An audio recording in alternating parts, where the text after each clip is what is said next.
Big boss Malayalam season 7 33ാമത്തെ എപ്പിസോഡിന്റെ റിവ്യൂവിലേക്കാണ് നമ്മൾ പോകുന്നത്. ഇന്നത്തെ എപ്പിസോഡിന്റെ വലിയ പ്രത്യേകത ഓണം മൂഡിലുള്ള ഓണം എപ്പിസോഡായിരുന്നു. ഓണ വസ്ത്രങ്ങളൊക്കെ ധരിച്ച് ഓണത്തിന് പറ്റിയ തരത്തിലുള്ള ഒട്ടനവധി ഗെയിമുകളുമായിട്ട് ബിഗ് ബോസ് രാവിലെ മുതൽ വൈകുന്ന സമയം വരെ മത്സരാർത്ഥികളെ അങ്ങനെ മുൾമുനയിൽ നിർത്തിയ ഒരു ദിവസമായിരുന്നു ഇന്ന് എന്ന് തന്നെ പറയണം. ഇതിനിടയ്ക്ക് ഗംഭീരമായ ഓണസദ്യയുമായി ഒരു കൂട്ടം ആൾക്കാർ ബിഗ് ബോസ് വീട്ടിലേക്ക് മാസ്കും ഒക്കെ വെച്ചുകൊണ്ട് കയറി വരുന്ന കാഴ്ചയും കാണുന്നുണ്ടായിരുന്നു. സംഗതി നല്ല രീതിയിൽ പ്ലാൻ ചെയ്തു എങ്കിൽ പോലും അത്ര കളറായിട്ടുണ്ടോ എന്ന് എനിക്കൊരു സംശയമുണ്ട്. എൻ്റെ മാത്രം സംശയമാണോ എന്ന് എനിക്കറിയില്ല. നിങ്ങളുടെയൊക്കെ അഭിപ്രായം പറയാം. ഒരു ഓണത്തിൻ്റെ ആ വൈബ് ഇത് കണ്ടുകൊണ്ടിരുന്ന ആൾക്കാർക്ക് കിട്ടിയിട്ടുണ്ടോ എന്നുള്ള സംശയമാണ് ഞാൻ പങ്കുവെക്കുന്നത്. കൂടാതെ ഇന്നത്തെ എപ്പിസോഡ് ആര് തൂക്കി എന്നുള്ളതാണ് പ്രധാനപ്പെട്ട ചോദ്യം. സംശയിക്കേണ്ട, ഇന്നത്തെ എപ്പിസോഡും കൊണ്ടുപോയത് വൈൽഡ് കാർഡുകളാണ്. വൈൽഡ് കാർഡുകൾക്ക് പ്രത്യേക ചില ഫേവറുകളൊക്കെ ബിഗ് ബോസ് ചെയ്തു കൊടുക്കുന്നത് പോലെ തോന്നിയിട്ടുണ്ട്. അതായത് ഈ പണിപ്പുരയിലേക്ക് കയറുകയും ഡ്രസ്സുകളൊക്കെ എടുത്തുകൊണ്ടുവരികയും ചെയ്യാൻ വേണ്ടി വീട്ടുകാർക്ക് നാമമാത്രമായിട്ടുള്ള ടൈമുകൾ മാത്രമാണ് ലഭിച്ചിട്ടുള്ളത്. എന്ന് വെച്ചാൽ വെറും 10 സെക്കൻഡ്. എന്നാൽ ഈ വൈൽഡ് കാർഡിന് ഇന്ന് 20 സെക്കൻഡ് കൊടുക്കുന്നത് കാണുവാൻ സാധിച്ചിട്ടുണ്ട്. ഈ 20 സെക്കൻഡിനുള്ളിൽ വളരെ മാന്യമായ രീതിയിൽ അവരവരുടെ സാധനങ്ങളെല്ലാം പുറത്തു കൊണ്ടുവരികയും ചെയ്തു. നല്ല ഒന്നാന്തരം പണി ബിഗ് ബോസ് വീട്ടിലെ അനീഷിന് കൊടുക്കുകയും ചെയ്തു. ഇതൊക്കെ കണ്ടുകൊണ്ടിരുന്നപ്പോൾ വൈൽഡ് കാർഡിനോട് ബിഗ് ബോസിന് എന്തോ ഫേവറിറ്റിസം ഉള്ളതുപോലൊരു തോന്നലുണ്ടായിരുന്നു. പിന്നെയും ചിന്തിച്ച മറ്റൊരു കാര്യമുണ്ട്. വേറൊരു തരത്തിൽ ആശ്വസിക്കാം.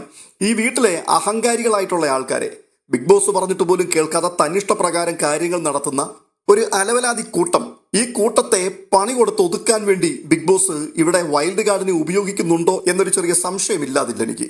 കഴിഞ്ഞ ദിവസം ബിഗ് ബോസ് അവരെക്കുറിച്ച് പറഞ്ഞു, ഈ പ്രാവശ്യം വന്നിരിക്കുന്ന വൈൽഡ് കാർഡ് കിടുവാണ്, അതിനകത്ത് സാബുമാൻ മാത്രമേ ഉള്ളൂ ഒരല്പം പുറകോട്ട് നിൽക്കുന്നതെന്നൊക്കെ. ബിഗ് ബോസ് എന്തെല്ലാം പറഞ്ഞെന്ന് പറഞ്ഞാലും വൈൽഡ് കാർഡുകൾ അത്ര പോരാന്ന് മാത്രമേ എനിക്ക് പറയുവാൻ കഴിയുകയുള്ളൂ. അതിന്റെ കാരണം എന്താണെന്ന് ചോദിച്ചു കഴിഞ്ഞാൽ, വൈൽഡ് കാർഡുകൾ വീട്ടിലേക്ക് കയറി വന്നതിന് ശേഷം അവിടെ നെഗറ്റീവ് അടിച്ചു നിൽക്കുന്ന ആൾക്കാരൊക്കെ ഇതെല്ലാം ഒരു മാസം പുറത്തിരുന്ന് കണ്ടതാണല്ലോ. അപ്പാനി, അക്ബർ തുടങ്ങിയ ആൾക്കാരുടെ എല്ലാം നെഞ്ചത്ത് കുതിര കയറുക, അതാണ് അവരുടെ ശരിക്കുമുള്ള ഒരു അജണ്ട. എപ്പിസോഡിന്റെ അവസാനം മസ്താനി അത് കൃത്യമായി പറയുകയും ചെയ്യുന്നുണ്ട്. അവിടെ പോസിറ്റീവായിട്ട് നിൽക്കുന്ന ആൾക്കാർക്കെതിരെ ഗെയിം ഇല്ലെന്നേ. അവർക്ക് പോസിറ്റീവായിട്ട് നിൽക്കുന്ന ആൾക്കാരുടെ കൂട്ടത്തിൽ ചേർന്ന് നിൽക്കുക എന്നുള്ള ഒരു സ്ട്രാറ്റജി. അതിലിപ്പോൾ പോസിറ്റീവായിട്ട് നിൽക്കുന്നത് ആരാണ്? അനുമോളാണ്. അനുമോൾക്ക് യാതൊരു തരത്തിലുള്ള പരിക്കും പറ്റാതിരിക്കത്തക്കവണ്ണം അവരെല്ലാവരും ശ്രദ്ധിക്കുകയും നന്നായിട്ട് അനുമോളെ കെയർ ചെയ്യുകയും ആ ഒരു കണ്ടസ്റ്റന്റിനെ പ്രത്യേക ഒരു പരിഗണന കൊടുത്ത് അവർ കൊണ്ടു നടക്കുന്നതും ഒക്കെ കാണുന്നുണ്ട്. അങ്ങനെയാണെങ്കിൽ നമ്പർ 1 ഭീരുക്കളാണ് എന്ന് മാത്രമേ ഇവരെക്കുറിച്ച് പറയുവാൻ കഴിയുകയുള്ളൂ. അടുത്തൊരു പ്രധാനപ്പെട്ട കാര്യം അപ്പാനി ശരത്തിന്റെ കാര്യമാണ്. അങ്ങേർക്ക് തന്നെ മനസ്സിലായി അങ്ങേര് ആ വീട്ടിൽ ആരും അല്ല എന്നുള്ളത്. അത് വൈൽഡ് കാർഡ് എന്നവിടെ പ്രത്യേകം പറയുന്നുണ്ട്. പക്ഷെ അപ്പാനിയുടെ വായിൽ നിന്ന് തന്നെ കേട്ടു. അപ്പാനി പറയുന്നുണ്ട്, എന്റെ ചീട്ട് കീറാറായി, ഈ ആഴ്ച മിക്കവാറും കീറും. ആര്യനാണ് അയാളെ ധൈര്യപ്പെടുത്തുന്നത്. ആര്യന്റെ ചീട്ട് ഓൾറെഡി കീറിയിരിക്കുകയാണ്. പക്ഷെ ആര്യൻ പറയാം അങ്ങനെ ചിന്തിക്കുക പോലും ചെയ്യരുത് എന്ന് പറഞ്ഞ് അപ്പാനിയെ മോട്ടിവേറ്റ് ചെയ്ത് അവിടെ നിർത്തുന്ന കാഴ്ച കാണുവാൻ സാധിക്കുന്നുണ്ട്. അടുത്തതായിട്ട് ചീട്ട് കീറാൻ പോകുന്നയാള് ശൈത്യയാണ്. കാര്യമായിട്ട് നെഗറ്റീവ് അടിച്ചിരിക്കുകയാണ് ശൈത്യ. മടങ്ങി വരുവാൻ വേണ്ടി 18 അടവും പയറ്റുന്നുണ്ട്. ഇന്ന് ഓണം എപ്പിസോഡ് ആയതുകൊണ്ട് പല തരത്തിൽ ഉറഞ്ഞു തുള്ളുന്ന ശൈത്യ നമുക്ക് കാണുവാൻ കഴിയുന്നുണ്ടായിരുന്നു. ശൈത്യ അനുമോൾക്കെതിരെ തരക്കേടില്ലാത്ത കുത്തിത്തിരിപ്പുകളൊക്കെ ഇന്നും നടത്തി ശ്രദ്ധാകേന്ദ്രമാകാൻ ശ്രമിക്കുന്നത് കാണുവാൻ കഴിയുന്നുണ്ടായിരുന്നു. അടുത്തതായി എടുത്തു പറയേണ്ട പ്രധാനപ്പെട്ട ഒരു കാര്യം നൂറയുടെ സ്ട്രാറ്റജി ആയിരുന്നു. വീക്കിലി ടാസ്കിന്റെ അവസാനത്തെ ടാസ്ക് ഇന്ന് നടന്നു. ആ ടാസ്കിൽ നൂറ ഒനിലിനെ മലർത്തി അടിച്ചുകൊണ്ട് ടാസ്ക് പിടിച്ചെടുത്തു. ഈ ടാസ്ക് പിടിച്ചെടുത്തതിൽ കൂടി പ്രധാനപ്പെട്ട 3 പവറുകളാണ് നൂറയുടെ കയ്യിലേക്ക് വന്നത്. ഈ 3 പവറുകൾ 3 ആൾക്കാർക്ക് വീതിച്ചു കിട്ടും എന്നുള്ള പ്രതീക്ഷയിൽ നിൽക്കുകയായിരുന്നു.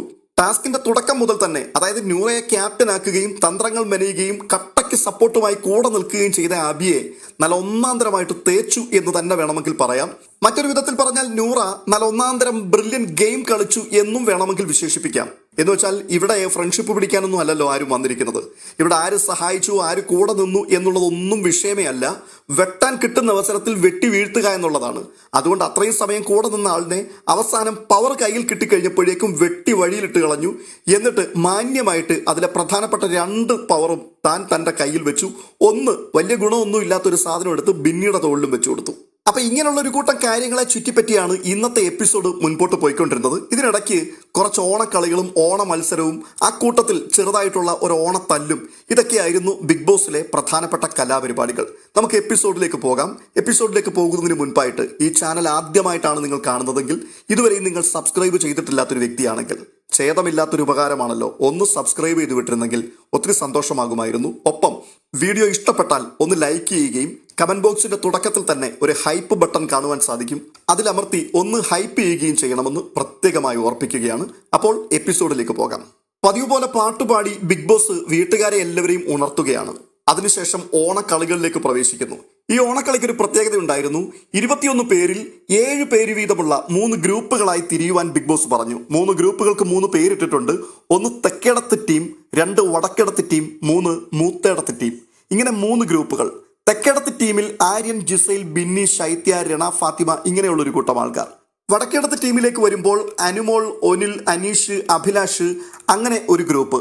മൂത്തേടത്ത് ടീമിന്റെ ഭാഗമായിട്ട് ഷാനവാസ്, രേണുസുതി, ലക്ഷ്മി, പ്രവീൺ അങ്ങനെ കുറച്ച് ആൾക്കാർ. ഇനി ഗ്രൂപ്പ് തിരിഞ്ഞുള്ള ഓണ മത്സരങ്ങളാണ് നടക്കാൻ പോകുന്നത്. വിധികർത്താക്കൾ ആവശ്യമുണ്ടല്ലോ. വിധികർത്താക്കളായിട്ട് ഈ 3 ഗ്രൂപ്പിൽ നിന്നും ഓരോരുത്തരെ എടുക്കുകയാണ്. ആദ്യത്തെ ഗ്രൂപ്പ് തെക്കേടത്തെ ഗ്രൂപ്പ്. ആ ഗ്രൂപ്പിൽ നിന്നും ശൈത്യ എടുക്കുകയാണ്. അല്ല, ശൈത്യ സ്വയം കൈമുക്കി അങ്ങ് ഇറങ്ങുകയാണ്. ഞാൻ വിധി പറഞ്ഞോളാം. രണ്ടാമത് നമ്മുടെ സ്ഥിരം വിധികർത്താക്കളായി വരുന്ന 2 ആൾക്കാരാണ്.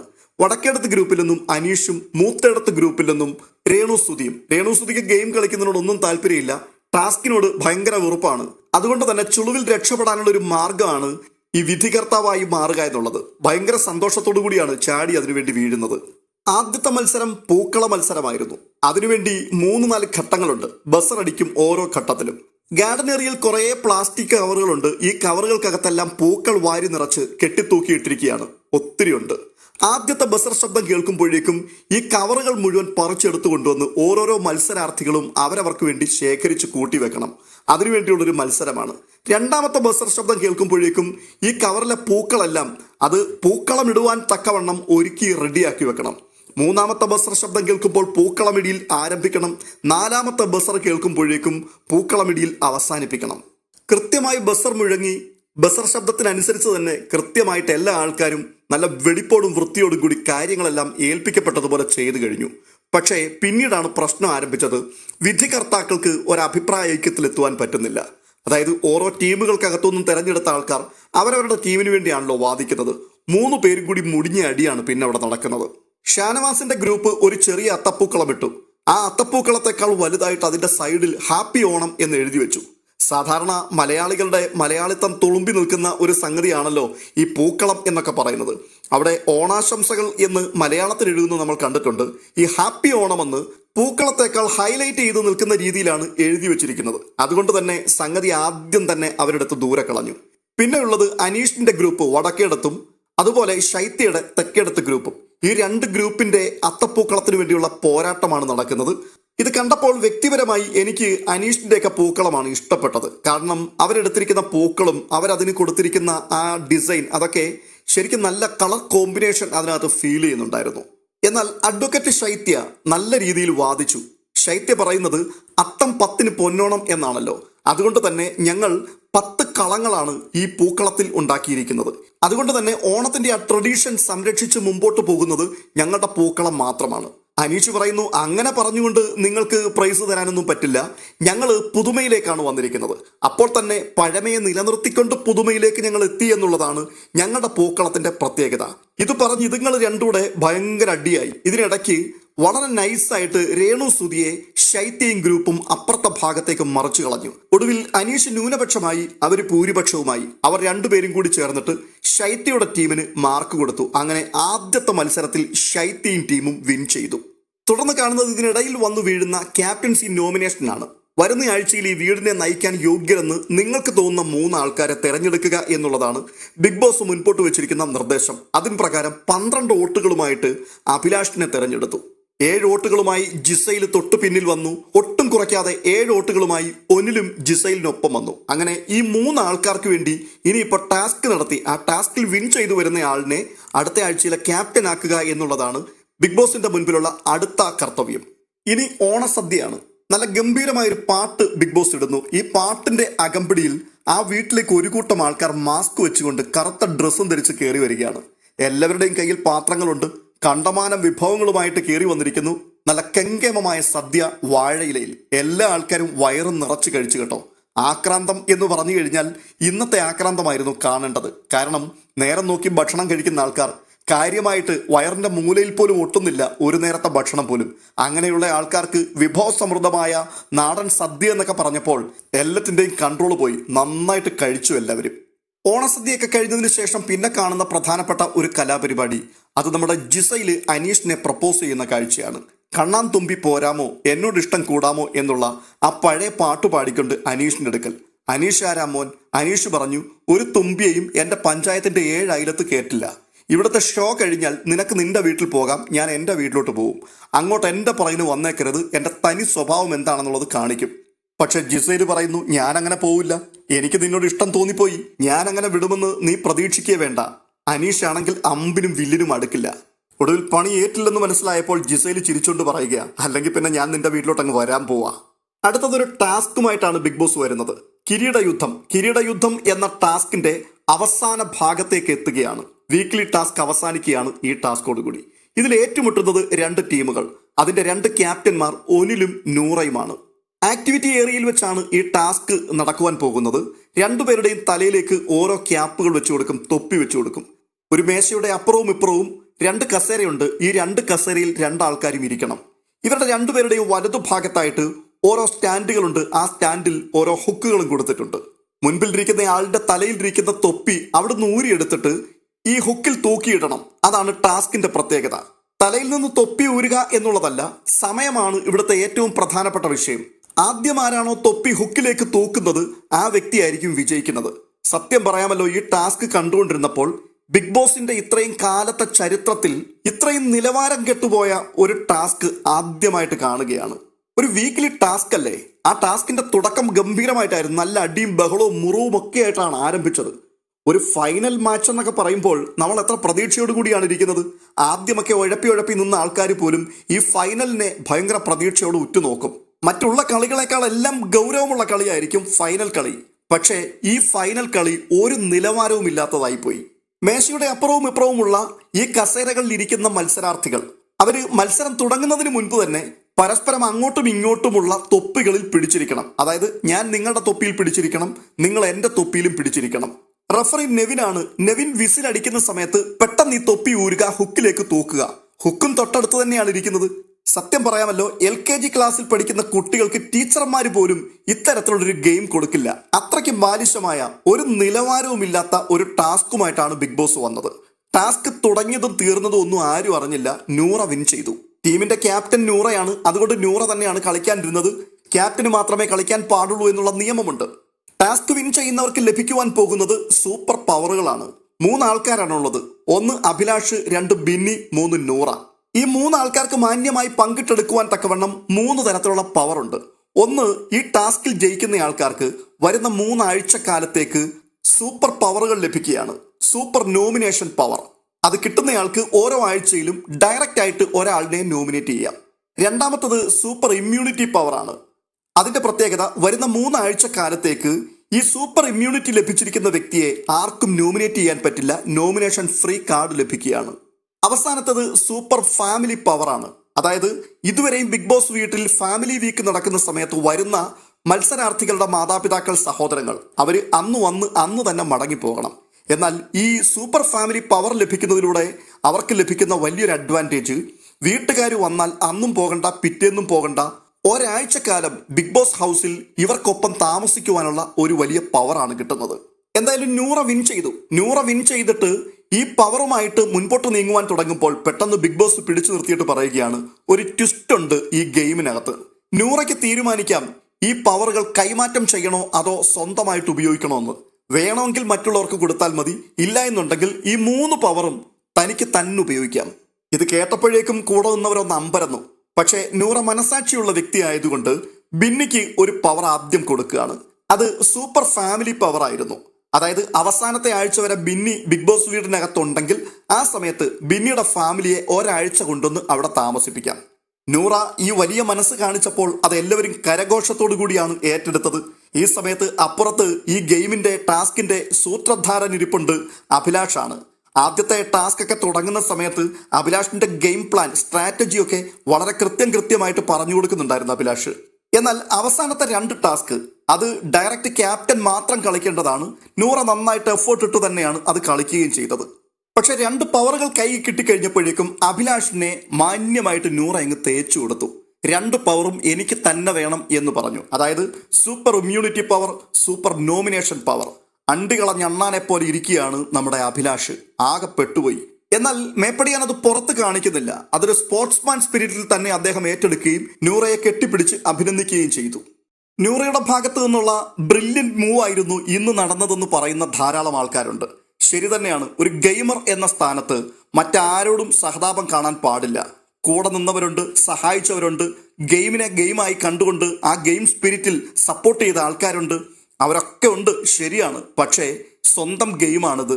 മുൻപോട്ട് നീങ്ങണമെന്നുണ്ടെങ്കിൽ അവരെ വെട്ടിയേ പറ്റുള്ളൂ. അതുകൊണ്ട് ഒരു ദയാദാക്ഷിണ്യവും കാണിക്കാതെ അഭിലാഷിനെ വെട്ടി മലർത്തിയിട്ട് ഈ രണ്ട് പവറുമായിട്ട് നൂറ അടിച്ചു മിന്നി കയറിപ്പോകുന്ന കാഴ്ചയാണ് കണ്ടത്. നൂറയുടെ ഈ നീക്കത്തിന് നമുക്ക് നല്ലൊരു കയ്യടി കൊടുക്കാം. അതെ, ബിഗ് ബോസിൽ ഇങ്ങനെ തന്നെയാണ് കളിക്കേണ്ടത്. പക്ഷേ ഇത് കണ്ടുകൊണ്ട് പുറത്തിരിക്കുന്ന ഒരു കൂട്ടം ആൾക്കാരുണ്ട്. അവർ ഈ ഗെയിമിനെ കാണുന്നത് ഒരു ബ്രില്യന്റ് മൂവ് എന്നുള്ള രീതിയിലല്ല. തുടക്കം മുതൽ നിങ്ങൾ 3 ആൾക്കാർ ഒരുമിച്ച് നിന്നുകൊണ്ടാണ് ഈ ഗെയിമിൽ കളിച്ചുകൊണ്ടിരുന്നത്. 3 പേർക്കും വീതിച്ചെടുക്കുവാൻ തക്കവണ്ണമുള്ള നല്ല സൂപ്പർ പവറുകളും വന്നിട്ടുണ്ട്. അപ്പോൾ 3 പേരും കൂടി എടുക്കേണ്ടതായിരുന്നില്ലേ? അതിന് തുടക്കം മുതൽ തന്നെ ഗെയിം സ്ട്രാറ്റജികളൊക്കെ മെനഞ്ഞ് കൂടെ നിന്ന് എഫേർട്ട് ഇട്ടുകൊണ്ട് നിന്ന അഭിലാഷിനെ വെട്ടിയിട്ട് മുൻപോട്ട് പോവുക എന്നുള്ളത് അത് ഒരു മനുഷ്യത്വമില്ലായ്മയല്ലേ എന്നുള്ള ഒരു ചോദ്യം പ്രേക്ഷകർ തീർച്ചയായിട്ടും ചോദിക്കുവാൻ സാധ്യതയുണ്ട്. അതിന്റെ കാരണം എന്താണെന്ന് ചോദിച്ചു കഴിഞ്ഞാൽ, മലയാളി പ്രേക്ഷകർ എല്ലായ്പ്പോഴും ഈ ഗെയിമിനെ, ഈ ടാസ്കുകളെ ഒക്കെ നോക്കിക്കാണുന്നത് വളരെ വൈകാരികമായിട്ട് തന്നെയാണ്. ഒരു ഇമോഷണൽ ഇമ്പാക്റ്റ് എല്ലാ ഗെയിമുകൾക്കകത്തും ഉണ്ടാവും. അതുകൊണ്ട് തന്നെ നീതി, ന്യായം, സത്യസന്ധത ഇങ്ങനെയൊക്കെയുള്ള കാര്യങ്ങൾക്ക് മലയാളി കുറച്ചധികം പ്രാധാന്യം കൊടുക്കാറുണ്ട്. ഒരുപക്ഷെ ഇന്ന് നടന്ന ആ ഗെയിമിലെ നൂറയുടെ നീക്കം അത് ഹിന്ദി ബിഗ് ബോസിലായിരുന്നുവെങ്കിൽ മുഴുവൻ ആൾക്കാരും കൈയടിക്കുമായിരുന്നു, ഒരു ഗെയിമർ എന്ന് തന്നെ പറയുമായിരുന്നു. പക്ഷെ മലയാളികളിലേക്ക് വരുമ്പോൾ വലിയൊരു കൂട്ടം ആൾക്കാർ നൂറയുടെ ഈ നീക്കത്തെ സപ്പോർട്ട് ചെയ്യില്ല. കാരണം അവരിത് തലച്ചോറ് കൊണ്ടല്ല കാണുന്നത്, ഹൃദയം കൊണ്ടാണ്. അവര് മനുഷ്യത്വത്തിന് കുറെ അധികം പ്രാധാന്യം കൊടുക്കുന്നവരായിപ്പോയി. അതുകൊണ്ട് തന്നെ ഉറപ്പായിട്ട് ഞാൻ പറയാം, വരുന്ന ആഴ്ചകളിൽ നൂറയുടെ വോട്ട് ഇടിയാനുള്ള സാധ്യത തീർച്ചയായിട്ടും കാണുന്നുണ്ട്. ഈ ഹൃദയം കൊണ്ട് നമ്മൾ ഇതിനെയൊക്കെ നോക്കിക്കാണുന്നതിന്റെ പ്രത്യേകതയാണ് ഞാൻ പറഞ്ഞു വരുന്നത്. നൂറയുടെ വോട്ട് ഇടിയും. വോട്ടിംഗ് പെർസെൻറ്റേജിൽ വളരെ താഴെ കിടന്ന വ്യക്തികളായിരുന്നു ആദിലയും നൂറയും. എന്തുകൊണ്ടാണ് കഴിഞ്ഞ ആഴ്ച ഇടിച്ചു കയറി 2-3 സ്ഥാനങ്ങളിലേക്കൊക്കെ അവർ വരാൻ കാരണം?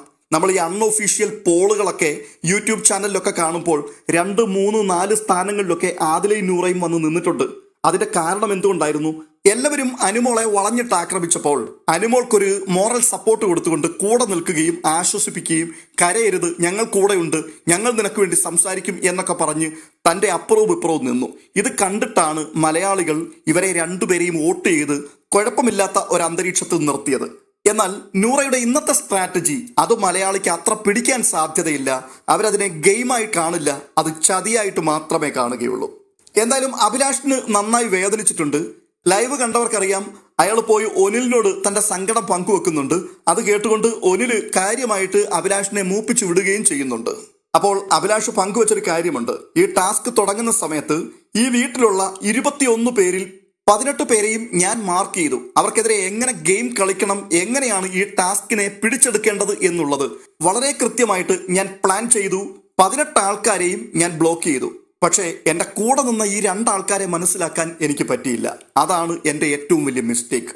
എന്ന് വെച്ചാൽ ശൈത്യ മാത്രമല്ല കട്ടപ്പ, പിൻപിൽ നിന്ന് കുത്തുന്ന പല ആൾക്കാരും ബിഗ് ബോസിനകത്തുണ്ട്. അവരാരും ഫ്രണ്ട്ഷിപ്പിന് വേണ്ടി വന്നവരല്ല, സ്ട്രാറ്റജിയുമായിട്ട് വന്നവരാണ്. അവർക്ക് വേണ്ടി കളിക്കുവാൻ വന്നവരാണ്, അവർക്ക് വേണ്ടി വിൻ ചെയ്യുവാൻ വേണ്ടി വന്നതാ. അല്ലാതെ അഭിലാഷിനെ ജയിപ്പിക്കാൻ വേണ്ടി ആരും അതിനകത്ത് വന്നിട്ടില്ല.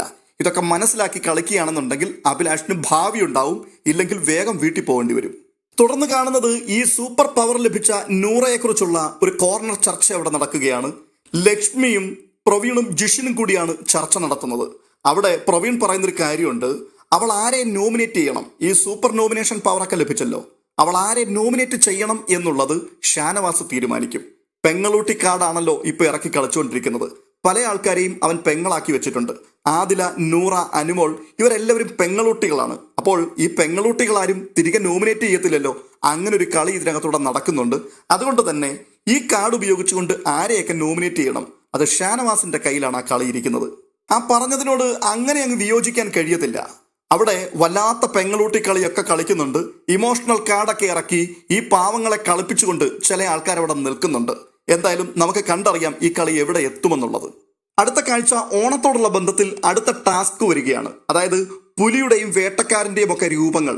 അങ്ങനെയുള്ള രൂപങ്ങൾ ഉണ്ടാക്കി വെക്കുവാൻ വേണ്ടി ചില സ്റ്റാൻഡുകളൊക്കെ അവിടെ വെച്ചിട്ടുണ്ട്. എന്നാൽ പണിപ്പുരയ്ക്കകത്താണ് വസ്ത്രങ്ങളും അതുപോലെ മുഖം മൂടി അങ്ങനെയുള്ള കുറെ സംഭവങ്ങൾ ഇരിക്കുന്നത്. ബസർ കേൾക്കുന്ന സമയത്ത് 3 ടീമിൽ നിന്നും ഓരോ ആൾക്കാർ വീതം പണിപ്പുരക്കകത്ത് കയറണം. അവിടെ നിന്നും ഈ വസ്ത്രങ്ങൾ, ഈ പറയപ്പെട്ട സാധനങ്ങളെല്ലാം എടുത്തുകൊണ്ടുവരണം. അടുത്തൊരു ബസർ കേൾക്കും. ആ സമയത്ത് ഈ വസ്ത്രങ്ങളും മുഖംമൂടികളും ഒക്കെ കൃത്യമായിട്ട് ഈ സ്റ്റാൻഡിൽ വെച്ച് പിടിപ്പിച്ച് വേട്ടക്കാരന്റെയും പുലിയുടെയും രൂപത്തിലാക്കി വെക്കണം. ആദ്യം ആരാണോ ഈ പണി പൂർത്തിയാക്കുന്നത് അവരായിരിക്കും ഈ ടാസ്കിൽ വിൻ ചെയ്യുക. ഇവിടെയും മാന്യമായിട്ട് ജയിച്ചത് തെക്കേടത്തെ ഗ്രൂപ്പാണ്, അപ്പാനിയുടെയും അക്ബറിന്റെയും ഒക്കെ നേതൃത്വത്തിലുള്ള ഗ്രൂപ്പ്.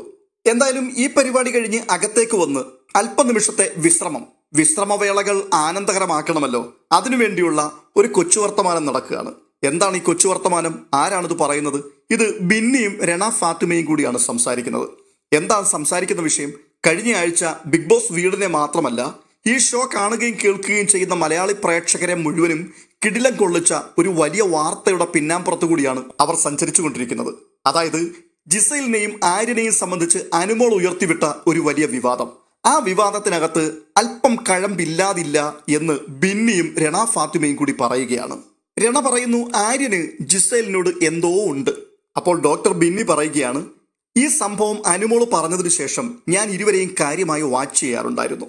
അപ്പോൾ ഞാൻ കണ്ടൊരു കാഴ്ച, ഒന്നല്ല പലതവണ ആര്യൻ ജിസൈലിന്റെ അടുക്കിലേക്ക് പോയിരിക്കും. എന്നിട്ട് ജിസൈലിന്റെ കൈ പിടിച്ച് ഇങ്ങനെ കാണിക്കും. എങ്ങനെ?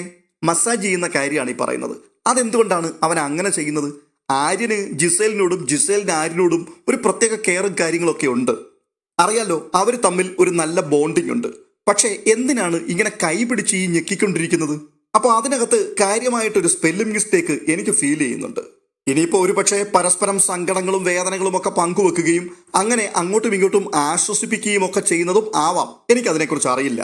എന്തായാലും ഈ കൊച്ചുവർത്തമാനത്തിന്റെ അവസാനം ഇവർ എത്തിച്ചേരുന്നത് ആര്യനെ എനിക്ക് ഒട്ടും ഇഷ്ടമല്ല എന്നുള്ള രീതിയിലാണ്. ബിന്നിയും പറയുന്നു, രണ ഫാത്തിമയും പറയുന്നു ആര്യനെ ഒട്ടും തന്നെ താല്പര്യമല്ല എന്ന്. ലൈവ് കണ്ടിട്ടുള്ള ആൾക്കാർക്കറിയാം, ആര്യൻ വന്നു കയറിയ സമയം മുതൽ അവിടെയുള്ള ഓരോ ആൾക്കാരോടും അപ്രോച്ച് ചെയ്യുന്ന രീതി അത് വളരെ മോശമാണ്. റെസ്പെക്റ്റ് കൊടുക്കുന്നില്ല. പല ആൾക്കാർക്കും അവിടെ റെസ്പെക്റ്റ് കൊടുക്കേണ്ടതായിട്ടുണ്ട്, അവർക്ക് ആർക്കും അത് കൊടുക്കുന്നില്ല. ഈവൻ ലാലേട്ടനോട് പോലും ബഹുമാനമില്ലാതെ സംസാരിച്ചു.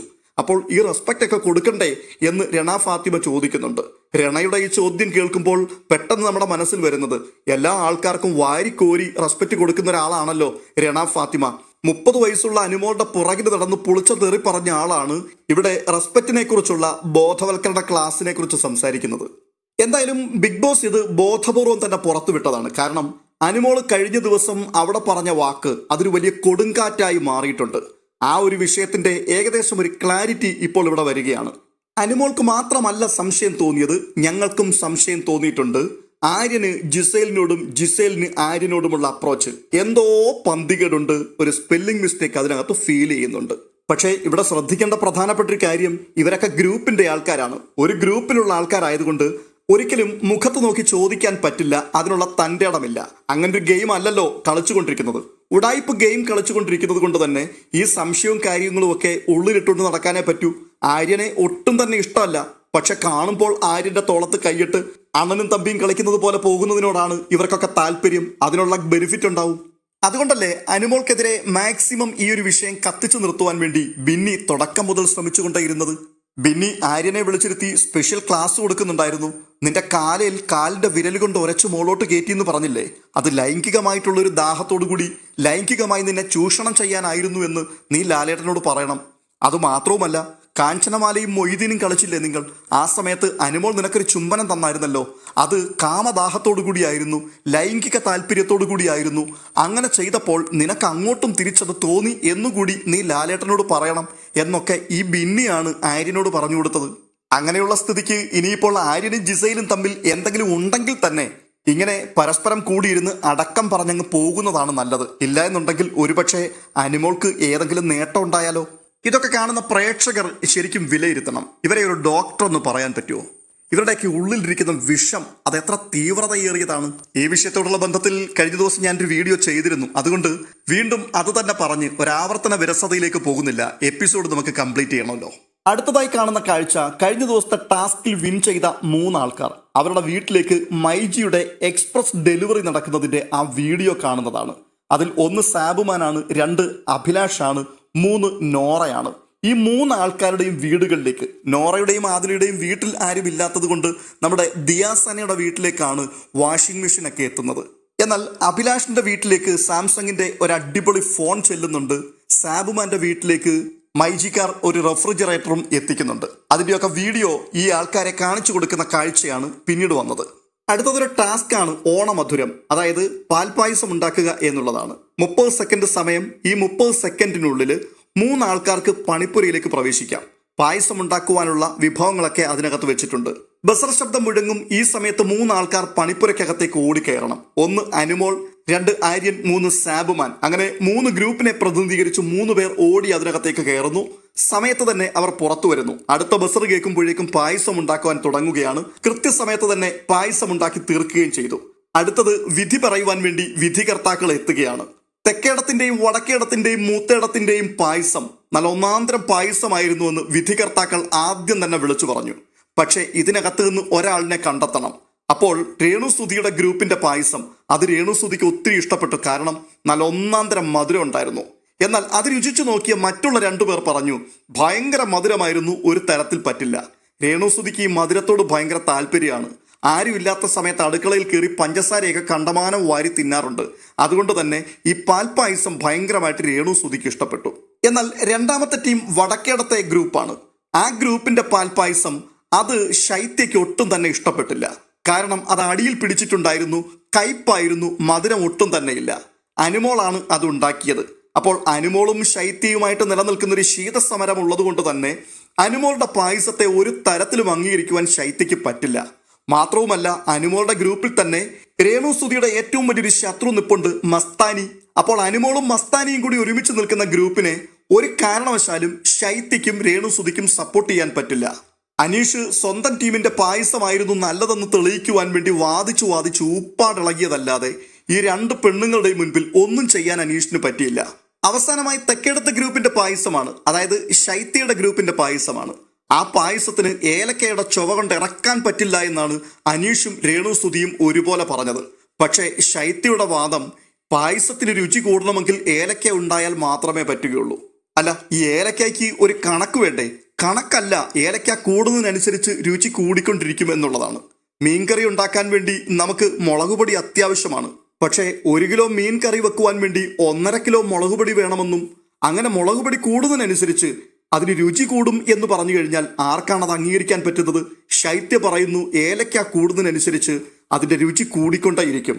ഞങ്ങളുടെ പായസമാണ് ഏറ്റവും നല്ല പായസം. ഞങ്ങൾക്ക് പ്രൈസ് തരാൻ നിങ്ങൾക്ക് ബുദ്ധിമുട്ടുള്ളത് കൊണ്ടല്ലേ ഞങ്ങളുടെ രുചി കൊള്ളില്ല എന്ന് നിങ്ങൾ പറയുന്നത്. അഡ്വക്കേറ്റ് ശൈത്യ നന്നായിട്ട് വാദിച്ചു. ഒടുവിൽ ശൈത്യക്കെതിരെ പിടിച്ചു നിൽക്കാൻ പറ്റാതെ അനീഷും രേണുസുതിയും പത്തി മടക്കി ഒടുവിൽ തെക്കേടത്ത് ഗ്രൂപ്പ് തന്നെ ആ പ്രൈസും കൊണ്ടുപോയി. ചുരുക്കി പറഞ്ഞാൽ ഇപ്പോൾ 3 ടാസ്ക് നടന്നു. ഈ 3 ടാസ്കിലും തെക്കേടത്ത് ഗ്രൂപ്പ് തന്നെയാണ് വിജയിച്ചത്. അല്ലെങ്കിൽ ശൈത്യ അവരെ വിജയിപ്പിച്ചു എന്ന് പറയുന്നതായിരിക്കും നല്ലത്. അടുത്തത് മുട്ടൻ പണിയാണ്. വൈൽഡ് കാർഡുകൾ പണിപ്പുരക്കകത്തേക്ക് കയറുന്നു. അവർക്ക് വേണ്ടി അവർ കൊണ്ടുവന്നിരുന്ന വസ്തുക്കൾ അതൊക്കെ ബിഗ് ബോസ് അവിടെ കെട്ടിപ്പെറുക്കി വെച്ചിരിക്കുകയാണ്. ഇത് അവർക്കെടുക്കാം. 20 സെക്കൻഡാണ് സമയം കൊടുത്തിരിക്കുന്നത്. ഈ 20 സെക്കൻഡിനുള്ളിൽ അവരെടുക്കുന്ന സാധനങ്ങൾക്കുള്ളിൽ വലിയ പണി കൂടി വീട്ടുകാരെ കാത്തിരിപ്പുണ്ട്. എന്തായാലും ബിഗ് ബോസ് കഴിഞ്ഞ ദിവസങ്ങൾ ചെയ്തതുപോലെ ആയിരുന്നില്ല. പെട്ടെന്ന് സാധനങ്ങൾ എടുക്കത്തക്കവണ്ണം വളരെ നല്ല രീതിയിൽ അവർക്ക് വേണ്ടി ക്രമീകരിച്ചു വെച്ചു. ഏറ്റവും കൂടുതൽ അതിനകത്തുണ്ടായിരുന്ന പാക്കറ്റുകളിൽ ബിഗ് പണിയായിരുന്നു വെച്ചിരുന്നത്. ബിഗ് പണി കൂടുതൽ ഉണ്ടായിരുന്നത് കൊണ്ട് തന്നെ ആ വീട്ടിൽ വലിയ പണി ഏറ്റുവാങ്ങുവാൻ ഒരാളിനെ തുടർന്ന് തെരഞ്ഞെടുക്കുകയാണ്. ആ തെരഞ്ഞെടുപ്പ് അനീഷിലേക്കാണ് എത്തുന്നത്. ഇവിടെ ബിഗ് ബോസ് കരുതി വെച്ചിരുന്ന പണി എന്താണ്? അതായത് ഈ സീസൺ തീരുന്ന സമയം വരെയും ഇനി ആരെയും നോമിനേറ്റ് ചെയ്യാൻ പറ്റില്ല എന്നുള്ള പണിയായിരുന്നു. അനീഷിന് ഈ പണി കിട്ടിയപ്പോഴേക്കും വീട്ടുകാരെല്ലാവരും കൂടി കൈയടിച്ച് ആഹ്ലാദിച്ചു. പക്ഷെ ഇത് കേട്ടുകൊണ്ട് അനീഷ് ജയാളിയെപ്പോലെ ചാടി എഴുന്നേറ്റിട്ട് പറയുകയാണ്, ഇന്ന് ഞാൻ ഉറപ്പിച്ചു ഞാൻ ഇവിടുത്തെ ജയാളിയാണെന്ന്. ഒരുത്തനും എന്നെ വീഴ്ത്താൻ പറ്റില്ല. ഞാൻ പ്രേക്ഷകരാൽ അംഗീകരിക്കപ്പെട്ടവനാണ്. ഞാൻ കരുത്തനാണ്, ഞാൻ ശക്തനാണ് എന്നുള്ളത് എനിക്ക് ഈ പണി തന്നുകൊണ്ട് നിങ്ങൾ വളരെ വ്യക്തമായി തെളിയിക്കുകയായിരുന്നു. അനീഷിന് പണി കൊടുത്ത വൈൽഡ് കാർഡുകൾ ഒരേ സ്വരത്തിൽ പറയുന്നത്, നീ ശക്തനായതുകൊണ്ടല്ല നിനക്ക് ഞങ്ങൾ ഈ പണി തന്നത്, പകരം നീ വെറുതെ കൺഫെഷൻ റൂമിൽ പോയിരുന്നു കൊണ്ട് വാലിഡ് അല്ലാത്ത കാരണങ്ങൾ പറഞ്ഞ് ഈ പാവങ്ങളെയൊക്കെ നോമിനേറ്റ് ചെയ്യുകയാണ്. അതുകൊണ്ട് നീ ഇനി മുതൽ ഈ സീസണിൽ മിണ്ടാതിരുന്നാൽ മതി, ആരെയും നോമിനേറ്റ് ചെയ്യണ്ട. കൂടാതെ അവർ മറ്റൊരു കാര്യം കൂടി പറഞ്ഞു, അനീഷിനല്ലാതെ ആ വീട്ടിൽ മറ്റാർക്കെങ്കിലുമാണ് നമ്മൾ ഈ പണി കൊടുക്കുന്നതെങ്കിൽ അവരേത് നിമിഷവും ഒരുപക്ഷെ ഈ വീട് വിട്ടു പോയേക്കാം. അങ്ങനെ പോകുമ്പോൾ ഈ പണി വെറുതെ ആയി പോകും. അതുമാത്രവുമല്ല, അവരിവിടെ നിൽക്കുകയാണെങ്കിൽ തന്നെ ഈ വീട്ടുകാർ തമ്മിൽ ഗ്രൂപ്പ് കളിക്കുന്നവരായതുകൊണ്ട് ആ ഗ്രൂപ്പിന്റെ ബോണ്ടിങ് വെച്ചുകൊണ്ട് എനിക്കിപ്പോൾ ഒരാളിനെ നോമിനേറ്റ് ചെയ്യാൻ പറ്റില്ലെങ്കിലും ഇന്നയാളെ നോമിനേറ്റ് ചെയ്യണമെന്ന് എന്റെ കൂട്ടാളിയോട് പറഞ്ഞ് എനിക്ക് ചെയ്യിക്കാൻ പറ്റും. അങ്ങനെ ശത്രുതയുള്ളവരെ ഒതുക്കുവാൻ വേണ്ടി എനിക്ക് പറ്റാത്തത് മറ്റൊരാളിനെ കൊണ്ട് ചെയ്യിക്കാം. പക്ഷെ അനീഷിനെ സംബന്ധിച്ച് അനീഷിന് ഈ വീട്ടിൽ അങ്ങനെ ആരുമായിട്ടും ഒരു അറ്റാച്ച്മെന്റും ഇല്ല. എല്ലാ ആൾക്കാരെയും അനീഷ് ഒരു കൈ അകലത്തിലാണ് നിർത്തിയിരിക്കുന്നത്. ഒരു ഗ്രൂപ്പുമായിട്ടും അനീഷിന് യാതൊരു ബന്ധവുമില്ല. അതുകൊണ്ട് തന്നെ അനീഷിന് ആരെയും സ്വാധീനിക്കുവാനോ തനിക്ക് നോമിനേഷൻ പവർ ഇല്ലാത്തത് കൊണ്ട് മറ്റൊരാളിനെ അത് പറഞ്ഞ് സ്വാധീനം ചെലുത്തി നോമിനേറ്റ് ചെയ്യിക്കാനോ ഒന്നും പറ്റില്ല. അതുകൊണ്ട് അനീഷ് തന്നെ അവിടെ കിടക്കട്ടെ എന്നവർ തീരുമാനിച്ചു. പക്ഷേ ഈ പൊട്ടന്മാർ മനസ്സിലാക്കിയില്ല ഇതിൽ കൂടി അനീഷിന് കൃത്യമായൊരു മെസ്സേജ് ചെല്ലുകയായിരുന്നുവെന്ന്. അതായത് അവർ തന്നെ പറയുകയാണ്, ഈ വീട്ടിൽ മറ്റാരെ നോമിനേറ്റ് ചെയ്താലും അവർ ഏത് നിമിഷവും പുറത്തു പോകുവാൻ സാധ്യതയുണ്ട് എന്ന്. അപ്പോൾ അനീഷ് എന്താണ് മനസ്സിലാക്കുന്നത്? മറ്റുള്ളവരെ നോമിനേറ്റ് ചെയ്തു കഴിഞ്ഞാൽ അത് പാഴായി പോകും. ഞാൻ സുരക്ഷിതമായൊരു സ്ഥാനത്ത് നിൽക്കുകയാണ്. ഞാൻ ഫൈനൽ വീക്ക് വരെ എത്താൻ സാധ്യതയുണ്ട്. അതുകൊണ്ട് തന്നെ ഈ ഫൈനൽ വീക്ക് വരെ ഞാൻ മിണ്ടാതിരുന്നു കഴിഞ്ഞാൽ ഇവര് സുരക്ഷിതരാകും എന്നൊരു ചിന്ത. അതായത് അനീഷ് തീർച്ചയായിട്ടും ഈ വൈൽഡ് കാർഡിനെ ഒക്കെ നോമിനേറ്റ് ചെയ്യാനുള്ള സാധ്യതയുണ്ടല്ലോ. അപ്പോൾ അവർക്കെതിരെ താൻ നാവെടുക്കാതിരിക്കുവാൻ വേണ്ടി തനിക്കെതിരെ അടിച്ചൊരടിയായിട്ടാണ് അനീഷ് ഇതിനെ കാണുന്നത്.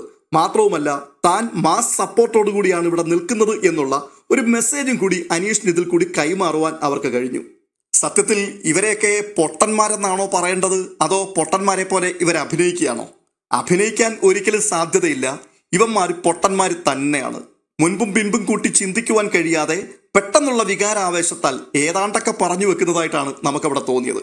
എന്തായാലും അനീഷിന്റെ നോമിനേഷൻ അവർ ബ്ലോക്ക് ചെയ്ത് കളഞ്ഞു. ഇപ്പോൾ തന്നെ ജനപിന്തുണയിൽ അനുമോളുടെ തൊട്ട് താഴെയാണ് അനീഷ് നിൽക്കുന്നത്. പ്രേക്ഷകരുടെ മുൻപിലേക്ക് വീണ്ടും അനീഷിനെ ഇട്ടുകൊടുക്കുകയായിരുന്നു ഇവർ ചെയ്തത്. അനീഷിനെ ഇപ്പോൾ തന്നെ ജനം തോളിലേറ്റിയിരിക്കുകയാണ്. അങ്ങനെയാണെങ്കിൽ ഇനിയിപ്പോൾ അവർ താഴെ ഇടുവോ അനീഷിനെ?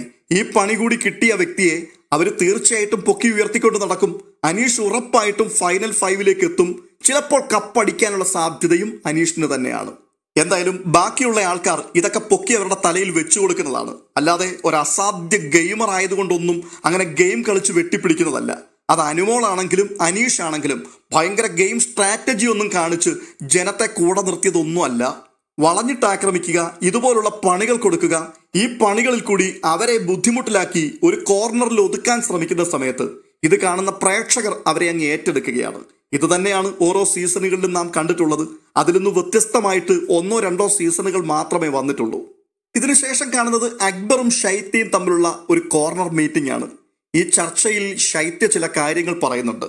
വളരെ കൃത്യമായിട്ടുള്ള വിലയിരുത്തലാണ്. അതായത് നെവിന് സംഭവിച്ചിരിക്കുന്ന മാറ്റങ്ങൾ കണ്ടിട്ട് ഞാൻ അത്ഭുതപ്പെടുകയായിരുന്നു. നെവിനോട് ഞാൻ അതിനെപ്പറ്റി സംസാരിച്ചു. അപ്പോൾ നെവിൻ പറഞ്ഞത് എനിക്ക് പുറത്തുള്ള സപ്പോർട്ട് കണ്ടുകൊണ്ട് അവൾ എൻ്റെ കൂടെ കൂടിയിരിക്കുകയാണ് എന്നുള്ളതാണ്. സംഗതി നേരെ തിരിച്ചാണെന്നുള്ളത് നമുക്ക് എല്ലാവർക്കും അറിയാം. അതായത് അനുമോളോട് ഭയങ്കര കലിപ്പുള്ളൊരു വ്യക്തിയായിരുന്നു നെവിൻ. അനുമോളെ ഈ വീട്ടിൽ നിന്നും പുറത്താക്കിയില്ല എന്നുണ്ടെങ്കിൽ ഞാൻ ഷോ ക്വിറ്റ് ചെയ്തു പോകുമെന്ന് പറയുകയും ഒടുവിൽ ബിഗ് ബോസിനെ പോലും വെല്ലുവിളിച്ച് ആ വീട്ടിൽ നിന്ന് ഇറങ്ങി ഓടിപ്പോവുകയും ചെയ്ത വ്യക്തിയായിരുന്നു നെവിൻ. നെവിൻ മടങ്ങി വന്നതിന് ശേഷം വൈൽഡ് കാർഡുകൾ അകത്തേക്ക് കയറുന്നു. അവർ വന്നിട്ട് പറയുകയാണ് പുറത്ത് ഭയങ്കര സപ്പോർട്ട് അനുമോൾക്കുണ്ടെന്ന്. ഇതറിഞ്ഞുകൊണ്ട് നെവിൻ പതുക്കെ കളം മാറ്റി ചവിട്ടി പഴയ ശത്രുതയൊക്കെ മാറ്റി അനുമോളുടെ ഏറ്റവും വലിയ മിത്രമായി ഇപ്പോൾ കൂടെ കൂടിയിരിക്കുകയാണ്. എന്നാൽ അക്ബറിനോട് ശൈത്യ പറയുന്നത് എന്താണ്? നേരെ തിരിച്ചുള്ളൊരു വേർഷനാണ്. സത്യത്തിൽ 24/7 നമ്മൾ ലൈവ് കണ്ടുകൊണ്ടിരിക്കുന്ന ആൾക്കാരാണ്. ഇതിനിടയിൽ ഒരിക്കൽ പോലും ശൈത്യ പോയി ഈ വിഷയത്തെക്കുറിച്ച് നെവിനോട് സംസാരിക്കുന്നത് നമ്മൾ ലൈവിൽ കണ്ടിട്ടില്ല. അപ്പോൾ പിന്നെ കള്ളമല്ലേ പറയുന്നത്? ഇനി ഒരുപക്ഷെ ലൈവിൽ നമുക്കത് മിസ് ചെയ്തതാണെങ്കിൽ, അതാരെങ്കിലും കണ്ടിട്ടുണ്ടെങ്കിൽ നിങ്ങൾ ദയവ് ചെയ്തിട്ട് ഒന്ന് കമന്റ് ചെയ്താൽ നന്നായിരിക്കും. എന്റെ ബലമായ സംശയം അങ്ങനെ ഒരു കാര്യം സംഭവിച്ചിട്ടില്ല എന്ന് തന്നെയാണ്. ഇനി അഥവാ അങ്ങനെ സംഭവിച്ചിട്ടുണ്ടെങ്കിൽ പോലും നെവിൻ ഇത്തരത്തിലുള്ളൊരു നട്ടാക്കുരുക്കാത്ത നുണ പറയില്ല. എനിക്ക് പുറത്തുള്ള മാരകമായ സപ്പോർട്ട് കണ്ടുകൊണ്ട് എന്നെ സ്വാധീനിച്ച് എൻ്റെ കൂടെ നിന്ന് വോട്ട് പിടിക്കാൻ വേണ്ടി അനുമോൾ എൻ്റെ കൂടെ കൂടിയിരിക്കുകയാണ് എന്ന് നെവിൻ ഒരിക്കലും പറയില്ല. അപ്പൊ പിന്നെ ഇവിടെ ആരായി കള്ളം പറയുന്നത്? ശൈത്യയാണ് നുണ പറയുന്നത്. ഈ സംസാരത്തിനിടയിൽ അക്ബർ തിരിച്ചു ചില ചോദ്യങ്ങൾ ചോദിക്കുന്നുണ്ട്. ആ ചോദ്യങ്ങൾക്ക് കൃത്യമായിട്ട് ആൻസർ ചെയ്യാൻ ശൈത്യക്ക് പറ്റുന്നില്ല. സംസാരത്തിന്റെ അവസാനം തുടക്കം പറഞ്ഞു വന്നതിൽ നിന്നും നേരെ ഓപ്പോസിറ്റ് ആയിട്ടുള്ള കാര്യങ്ങൾ പറഞ്ഞാണ് ശൈത്യ അവസാനിപ്പിക്കുന്നത്. അതായത് അനുമോൾ ഇപ്പോൾ ചെങ്ങാത്തം പുലർത്തുന്നത് വൈൽഡ് കാർഡുകളായി കയറി വന്ന ആൾക്കാരോടാണ്. സപ്പോർട്ടുണ്ട് എന്ന് തോന്നുന്ന ആൾക്കാരോട് മാത്രമാണ് അവൾ ഇപ്പോൾ ചെങ്ങാത്തം പുലർത്തുന്നത്. അതുമാത്രവുമല്ല, ഈ വൈൽഡ് കാർഡിനോടൊക്കെ പുറത്ത് പോസിറ്റീവാണോ നെഗറ്റീവാണോ എന്ന് ചോദിക്കുമായിരുന്നു. പോസിറ്റീവാണ് എന്നറിഞ്ഞപ്പോഴേക്കും അവൾ പെട്ടെന്ന് ട്രാക്ക് മാറ്റി. അപ്പോൾ അക്ബർ ചോദിക്കുകയാണ്, പോസിറ്റീവ് ആണെന്ന് കണ്ടപ്പോൾ എന്തിനാണ് ട്രാക്ക് മാറ്റുന്നത്? ആ ട്രാക്ക് തന്നെയല്ലേ ശരി, അതേ ട്രാക്കിൽ തന്നെ ഓടിയാൽ പോരെ? അതിന് ശൈത്യയ്ക്ക് മറുപടിയില്ല. എന്തായാലും നമ്മൾ അതിനെക്കുറിച്ച് കൂടുതൽ ചർച്ച ചെയ്തിട്ട് കാര്യമില്ല.